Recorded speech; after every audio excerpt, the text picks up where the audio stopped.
prophetic according to Revelation 19. The spirit of prophecy is what? What is the spirit of prophecy?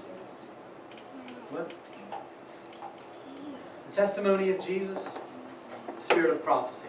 And that's Revelation 19:10. That's a really key thing. So if we talk about prophetic, it's always going to have Christ at the center.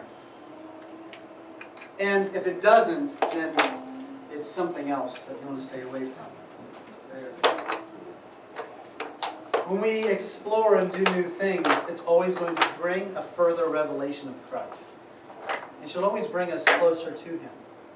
One of the things we've noticed if you study through the Scriptures, and you look at times where people get caught up in the Spirit, or they have revelations. If you're reading things like Ezekiel, some of these experiences that Ezekiel has, or you're looking at John the Revelator, like in the book of Revelation.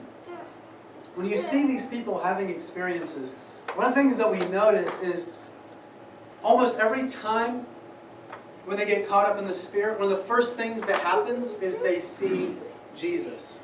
And they usually see Him in new and unique and interesting ways. Like Ezekiel will talk about the four faces of God. That's an amazing thing that he's seeing. Think about John. Let's think about who John is first. We know that John wrote the book of Revelation. You also know that John writes the Gospel of John. You know that John wrote his Gospel towards the end of his life. And when we look back and we look over the Gospels, the Gospel of John really kind of stands out a little bit different from the other three Gospels. The other three are called the Synoptic Gospels, of course.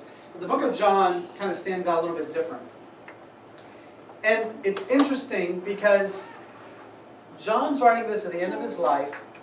He's an older man. And he's thinking back through of all of his experiences that he's had with Jesus. And the thing that we see coming up over and over again as a theme through the book of John is love. After looking at over everything else, what's the core thing? Here he is at the end of his life. He's going to write the thing that is the most important thing to write about. And the absolutely most important thing to write about is love. And John, of course, mentions himself, and he's John the Beloved. He's the one who laid his head on Jesus' chest. And that's how he describes himself. If I think about that, and then I think about the way that John talks about Jesus in the book of Revelation, it's very interesting. In Revelation we see John gets caught up in the Spirit, as in Revelation 1, and you're going to see immediately he sees Jesus in a way that nobody has seen Jesus. This is where his eyes are flames of fire, his hair is white as snow, he has tattoos on his thigh, and he has a sword coming out of his mouth. He's riding a white horse. There's nowhere else in the Scriptures that describes Jesus like this. And why is this?